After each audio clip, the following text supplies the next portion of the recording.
Hello नमस्कार दोस्तों। Welcome back. स्वागत करते हैं आपका अपनी series agriculture chemistry and soil science में। ठीक है। इस सीरीज का अगला पार्ट हम लेके आए हैं। तो कल हमने जो है कि 10-12 क्वेश्चन किया था, उसके साथ पूरा एक्सप्लेनेशन देखा था। और क्वेश्चन तो 10-12 जरूर थे, बट एक्सप्लेनेशन काफ़ी अच्छे तरीके से कराया गया था ताकि आपको एक एक चीज़ अच्छे तरीके से समझ में आ जाए। ठीक है।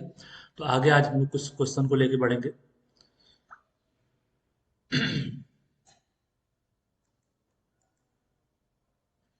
ये सारे क्वेश्चन आपसे करा दिए गए थे। ठीक है। आज हम लोग नए क्वेश्चन के साथ। तो mica is a type of minerals. Mica किस तरीके का क्ले मिनरल है? तो माइका 1:1 टाइप है कि 2:1 टाइप है कि 2:1 टाइप है? ठीक है। या फिर नन ऑफ दीज, इसमें से कोई नहीं है। तो माइका आपका जो है कि 2:1 टाइप का क्ले मिनरल है। 2:1 का मतलब हो गया कि दो सिलिका सीड और एक आपका एल्मुना सीड। तो दो सिलिका सीड और एक एल्मुना सीड से मिलकर बनता है माइका। माइका जो है कि आपका नॉन एक्सपेंडिंग टाइप का मिनरल है। माइका जो है कि लेयर बाय लेयर पाया जाता है। तो हमारा सही ऑप्शन हो जाएगा option B. Option B is right. 2:1 type mica क्या है? 2:1 टाइप का क्ले मिनरल। ठीक है, बढ़ेंगे नेक्स्ट क्वेश्चन की तरफ। Micro organisms involve in conversion from nitrite to nitrate. दोस्तों ध्यान देंगे, ऐसे माइक्रो ऑर्गेनिजम्स जो नाइट्राइट को नाइट्रेट में कन्वर्ट करने का काम करते हैं। ठीक है। तो कल भी मैंने इस बात को डिस्कस किया था कि नाइट्राइट से नाइट्रेट में कन्वर्ट होना यानी कि नाइट्रिफिकेशन का ये पार्ट है। नाइट्रिफिकेशन में क्या होता है कि अमोनियम जो है कि नाइट्राइट में कन्वर्ट हो जाता है। सॉरी, अमोनियम नाइट्रेट में कन्वर्ट होता है नाइट्राइट से होकर के। ठीक है। अमोनियम नाइट्राइट में कन्वर्ट होता है और नाइट्राइट से होकर के। तो ये रिएक्शन होता है। ये देखिए अमोनियम है, अमोनियम का कन्वर्जन होता है नाइट्राइट में और ये कन्वर्जन होता है नाइट्रेट में, फिर कन्वर्जन होता है नाइट्रेट में। तो इसी नाइट्रेट के फॉर्म में प्लांट जो है कि नाइट्रोजन को अपटेक करते हैं। ठीक है। तो नाइट्राइट से नाइट्रेट में कन्वर्ट करने के लिए कौन सा माइक्रो ऑर्गेनिजम्स या कौन सी बैक्टीरिया रिस्पॉन्सिबल है? तो उसके लिए रिस्पॉन्सिबल आपका आपका होता है ऑप्शन नंबर बी, नाइट्रोबैक्टर। ठीक है। नाइट्रोबैक्टर नाइट्राइट को नाइट्रेट में कन्वर्ट करने का काम करता है, लेकिन अमोनियम को नाइट्राइट में कन्वर्ट करने का काम नाइट्रोसोमोनास करता है। ठीक है। अमोनियम को नाइट्राइट में कन्वर्ट करने का काम नाइट्रोसोमोनास करता है। Most important question. अगर बाकी का ऑप्शन को देखा जाए तो सीडोमोनास और बैसिलस जो है कि डीनाइट्रिफिकेशन प्रोसेस के लिए इन्वॉल्व है। ठीक है। सीडोमोनास और बैसिलस ये डीनाइट्रिफिकेशन करते हैं। तो आई होप आपको समझ में आया होगा। हमारा राइट आंसर है ऑप्शन नंबर बी। अब क्वेश्चन को आगे बढ़ते हैं। नेक्स्ट क्वेश्चन है थायो यूरिया ये टाइप ऑफ फर्टिलाइजर। थायो यूरिया किस तरीके का फर्टिलाइजर? ठीक है। क्या ये स्लो रिलीज करता है? दूसरा ऑप्शन नाइट्रिफिकेशन इनहिबिटर्स है, नाइट्रिफिकेशन को रोकता है। तीसरा ऑप्शन नेचुरल नाइट्रिफिकेशन इनहिबिटर्स है, नेचुरली नाइट्रिफिकेशन को रोकता है। या फिर चौथा ऑप्शन है आर्टिफिशियल नाइट्रिफिकेशन इनहिबिटर्स। ठीक है। आर्टिफिशियल नाइट्रिफिकेशन को रोकने वाला फर्टिलाइजर। तो थायो यूरिया जो है कि नाइट्रिफिकेशन इनहिबिटर्स है, लेकिन ये जो है कि आर्टिफिशियल नाइट्रिफिकेशन इनहिबिटर्स होता है। ठीक है। तो हमारा जो ऑप्शन हो जाएगा option D is the right answer, क्योंकि थायो यूरिया क्या होता है? आर्टिफिशियल नाइट्रिफिकेशन इनहिबिटर्स होता है। ठीक है दोस्तों। तो राइट आंसर हमारा हो जाएगा आर्टिफिशियल नाइट्रिफिकेशन इनहिबिटर्स। ठीक है। बढ़ेंगे नेक्स्ट क्वेश्चन की तरफ। नेक्स्ट क्वेश्चन है the micro organisms lies between less than 10 degree Celsius is called. ठीक है। माइक्रोब्स हर कंडीशन में होते हैं, चाहे टेम्परेचर बहुत ज़्यादा हो चाहे टेम्परेचर बहुत कम। तो थर्मोफिलिक को समझते हैं। थर्मोफिलिक क्या होता है? थर्मोफिलिक वो कंडीशन होती है जहाँ पे टेम्परेचर जो है कि बहुत ज़्यादा होता है। ठीक है। हाई टेम्परेचर पे जब माइक्रोबियल एक्टिविटी होती है तो उस माइक्रो ऑर्गेनिजम्स को हम लोग थर्मोफिलिक बोलते हैं। और मीजोफिलिक यानी जो मीडियम टेम्परेचर, ना ही ज़्यादा गर्म और ना ही ज़्यादा ठंडा, तो उस टेम्परेचर रेंज को मीजोफिलिक बोलते हैं। तो हर एक टेम्परेचर पे माइक्रोबियल एक्टिविटी होती है। ठीक है। तो जो ऐसे माइक्रोबियल एक्टिविटी जो 10 डिग्री सेल्सियस से भी कम टेम्परेचर पे सरवाइव करते हैं उनको बोलते हैं हम लोग साइक्रोफिलिक। ठीक है, तो psychrophilic option A is the right answer. जो कम डिग्री कम टेम्परेचर पे अपने आप को सर्वाइव करते हैं उनको साइक्रोफिलिक के नाम से जाना जाता है। Option A is the right. ठीक है, मीजोफिलिक यानी जो 20 से 40 डिग्री, और थर्मोफिलिक यानी कि एबव 50 डिग्री टेम्परेचर पे जो माइक्रोबियल एक्टिविटी सर्वाइव करती है। ठीक है, ऑप्शन डी तो है ही नहीं, तो ऑप्शन ए आपका बिल्कुल सही। ठीक है, आगे बढ़ेंगे। Optimum growth of bacteria in soil. ठीक है, क्वेश्चन है आपका optimum growth of bacteria in soil. Bacteria का ग्रोथ जो है कि किस कंडीशन में अच्छे तरीके से होता है? एसिडिक कंडीशन में, एसिडिक सॉइल में, अल्कली में, या न्यूट्रल टू स्लाइटली अल्कलाइन में, या फिर स्लाइटली एसिडिक टू न्यूट्रल में। ठीक है, तो बैक्टीरिया जो है कि आपका न्यूट्रल से लेकर के स्लाइटली अल्कलाइन कंडीशन में अच्छी तरीके से ग्रोथ करता है। इसलिए जो है कि ऑप्शन हमारा सही हो जाएगा सी।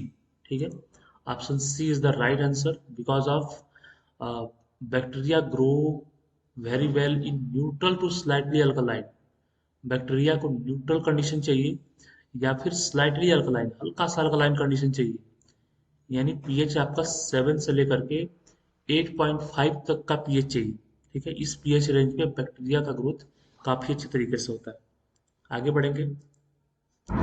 फंजाई ग्रोथ ऑप्टिमम इन पीएच। फंजाई ग्रोथ का किस पीएच पे अच्छा होता है?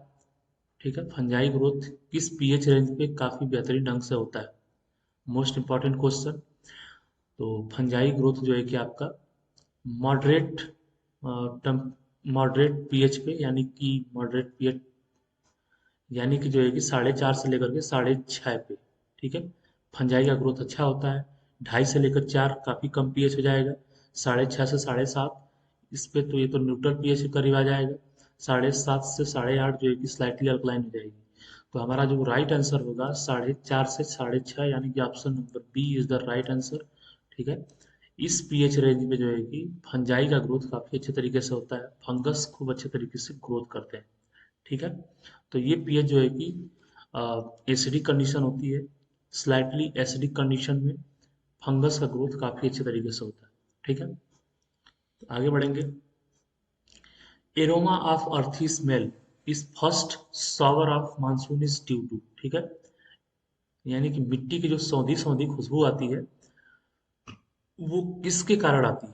ठीक है, तो मिट्टी में खुशबू आती है जब जैसे बारिश होती है दोस्तों, तो वो खुशबू किस माइक्रो ऑर्गेनिजम्स की वजह से होती है? यही क्वेश्चन पूछा गया है, तो काफी मोस्ट इंपॉर्टेंट क्वेश्चन है। वो जो खुशबू आती है अ, वो जो है कि आपकी आती है एक्टिनोमाइसिटीज की वजह से। ठीक है, एक्टिनोमाइसिटीज सॉइल में होते हैं, जैसे ही पानी के संपर्क में आते हैं वो जो है कि स्मेल करते हैं और अर्दी फ्लेवर हमें आता है। ठीक है, तो एक्टिनोमाइसिटीज की वजह से जो है कि वो खुशबू आती है। ठीक है, ध्यान रखेंगे। जो मिट्टी की सौंधी खुशबू होती है वो एक्टिनोमाइसिटीज की वजह से आती है, ना ही बैक्टीरिया, ना ही फंजाई, और ना ही बाकी कुछ। एक्टिनोमाइसिटीज यानी कि option A is the right answer. बढ़ेंगे नेक्स्ट क्वेश्चन की तरफ। Rhizobium is an dash organisms. Rhizobium किस तरीके का ऑर्गेनिजम्स है? तो ऑप्शन देखते हैं। Heterotrophic, anaerobic. हेट्रोट्रॉफिक मतलब दूसरे के ऊपर डिपेंड है भोजन के लिए। एनारोबिक यानी कि बिना मॉलिक्यूलर ऑक्सीजन के। बी है हेट्रोट्रॉफिक एरोबिक। ठीक है, सी है ऑटोट्रॉफिक एनारोबिक यानी सेल्फ न्यूट्रिशन और बिना मॉलिक्यूलर ऑक्सीजन के। डी है ऑटोट्रॉफिक एरोबिक। ठीक है, यानी सेल्फ न्यूट्रिटिव और बिना मॉलिक्यूलर ऑक्सीजन के साथ। तो राइजोबियम जो होता है आपका, राइजोबियम जो पौधों के जड़ों में, लेग्यूमिनस प्लांट की जड़ों में नोड्यूल का फॉर्मेशन करता है और नाइट्रोजन का फिक्सेशन करता है, वो जो है कि आपका हेट्रोट्रॉफिक एरोबिक कंडीशन का होता है। ठीक है, option B is the right answer. Rhizobium आपका हेट्रोट्रॉफिक एरोबिक होता है। हेट्रोट्रॉफिक होता है और एरोबिक होता है। ठीक है, मॉलिक्यूलर ऑक्सीजन प्रेजेंट होता है, मॉलिक्यूलर ऑक्सीजन के साथ काम करता है, और साथ ही साथ भोजन के लिए दूसरे के ऊपर निर्भर होता है। ठीक है, तभी तो वो प्लांट के रूट के पास जाता है और भोजन लेता है। ठीक है, एरोबिक होता है बिल्कुल। तो option B is the right answer. ठीक है, 20 वाले क्वेश्चन का 21 में चलते हैं। Nitrification rapid in the season. Nitrification process किस सीजन में तेज होता है। ठीक है, तो नाइट्रिफिकेशन बताएंगे आप लोग, नाइट्रिफिकेशन किस में तेज होता है, विंटर में, रैनी में, समर में, या फिर सभी मौसम में, ऑल ऑफ दिस। तो नाइट्रिफिकेशन प्रोसेस जो है कि आपका रैनी सीजन में, सॉरी, नाइट्रिफिकेशन आपका जो है कि समर सीजन में बहुत ही फास्ट होता है। समर सीजन में जो है कि एरोबिक कंडीशन होती है, और एरोबिक कंडीशन में नाइट्रिफिकेशन प्रोसेस अच्छे तरीके से होता है। ठीक है, तो समर सीजन में नाइट्रिफिकेशन प्रोसेस अच्छे से होता है। नाइट्रिफिकेशन क्या होता है, कल बताया था मैंने कि नाइट्रेट का फिक्सेशन, नाइट्रेट का बनना, अमोनियम का नाइट्रेट में कन्वर्ट हो जाना ही नाइट्रिफिकेशन कहलाता है। ठीक है, तो समर सीजन में नाइट्रिफिकेशन प्रोसेस अच्छे तरीके से होता है। Next question, which element suppress downy mildew of pearl millet. कौन सा ऐसा एलिमेंट है जो downy mildew of pearl millet को रोक देता है। अगर उस एलिमेंट को सप्लाई करते हैं फील्ड में तो डाउनी मिल्ड्यू जो है कि नहीं होता है पर्ल मिलेट में, यानी बाजरे में। तो एलिमेंट है आपका जो है कि क्लोराइड।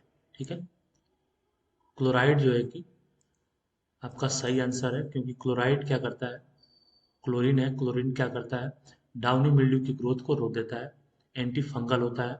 ठीक है, डाउनी मिल्ड्यू की ग्रोथ को क्लोराइड रोक देता है।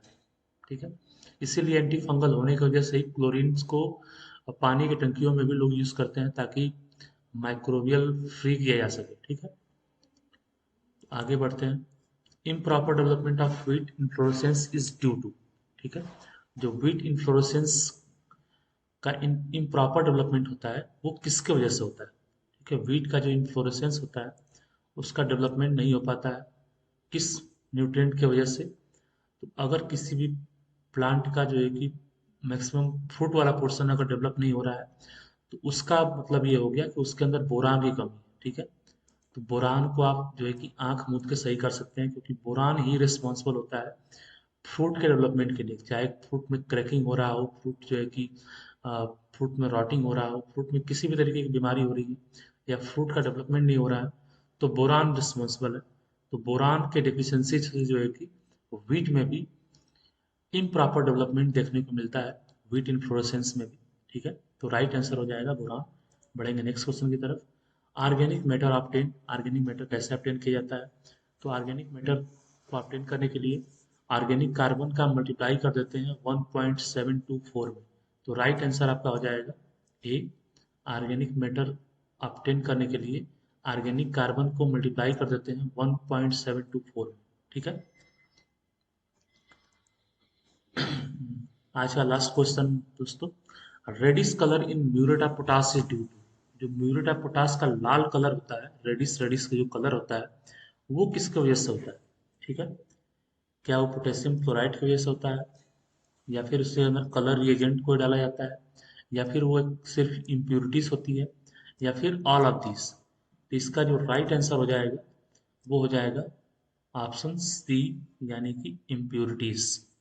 वो जो है कि अशुद्धियों की वजह से, इम्प्योरिटीज की वजह से म्यूरेट ऑफ पोटाश का जो लाल लाल कलर होता है वो देखने को मिलता है। ठीक है, तो आज के लिए इतना ही। आप कमेंट करके बताएंगे ये सेशन कैसा रहा।